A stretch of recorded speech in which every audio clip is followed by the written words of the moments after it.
No vamos a abandonar, no obstante, el tema de la profundidad de campo, porque hay otros factores que afectan a este detalle tan importante y que tanto nos ayuda a conseguir esta fotografía que queremos conseguir. Uno de ellos, por ejemplo, es la distancia focal del objetivo que vamos a utilizar.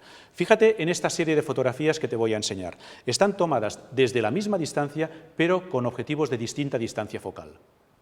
La primera, con un objetivo de 24 milímetros, vemos que tenemos nitidez entre el primer término y el fondo. La zona que estoy enfocando es este árbol, es esta corteza de árbol, pero puedes observar en esta fotografía que toda ella tiene foco, toda ella tiene nitidez. La segunda fotografía está tomada con un objetivo de 35 milímetros y fíjate que a pesar de que lo estás viendo más cerca, esto es lógico, empiezas a tener algo de falta de nitidez en el fondo. Ya no tiene la misma que en la fotografía anterior. Voy cambiando la distancia focal, ahora estoy utilizando un objetivo de 50 milímetros y netamente puedo apreciar que este fondo está desenfocado y que este primer término, que en la fotografía con gran angular la veía nítida, aquí ya tiene falta de nitidez. Con una distancia focal de 70 milímetros es evidente, un teleobjetivo, el primer término está desenfocado, el fondo está totalmente desenfocado, la nitidez se centra en la corteza de árbol.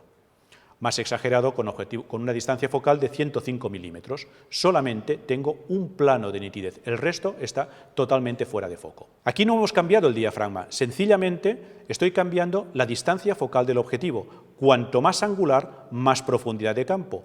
Cuanto más teleobjetivo, menos profundidad de campo. Este es un detalle importante a recordar. Si yo quiero obtener la máxima profundidad de campo, necesito utilizar objetivos gran angulares. Si por el contrario quiero desenfocar el fondo para darle magnificencia al primer término, tendré que utilizar teleobjetivos.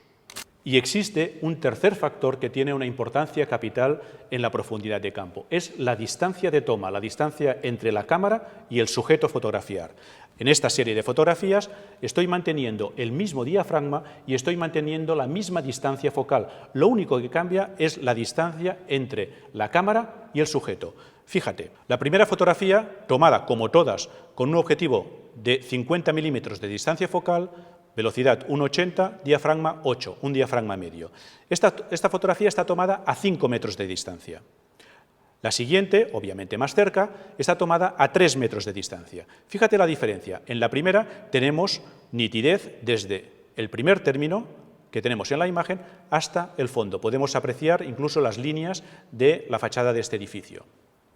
La siguiente fotografía a 3 metros. Las líneas del edificio del fondo empiezan a desvanecerse algo y también fíjate que destaca esta zona nítida frente al árbol que empieza a perder nitidez.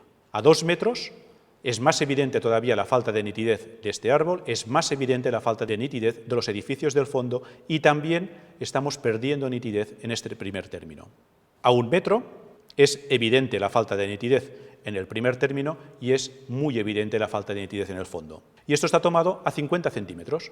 Aquí el fondo nos aparece totalmente desenfocado y en cambio tenemos un gran detalle en el primer término que lo podemos observar completamente separado del fondo, muy nítido. Cuanto más cerca, menor profundidad de campo. Cuanto más lejos, mayor profundidad de campo. Y aquí tenemos una combinación de 3 factores. ¿Quiero poca profundidad de campo? Pues entonces puedo utilizar grandes aberturas de diafragma, puedo utilizar teleobjetivos y me tengo que acercar. Si necesito mucha profundidad de campo, utilizaré aberturas de diafragma pequeña, objetivos gran angulares y me pondré lo más lejos posible del sujeto. Por tanto, cuando fotografío un paisaje con un gran angular, a pleno sol con un diafragma muy cerrado y además fotografiando un objeto que está muy lejano, tengo una gran profundidad de campo. Por el contrario, si hago un retrato con teleobjetivo, con una abertura de diafragma muy abierta y encima muy cerca del sujeto, tengo una profundidad de campo muy pequeña que me ayuda a enfatizar precisamente este rostro, esta cara que quiero destacar sobre el fondo.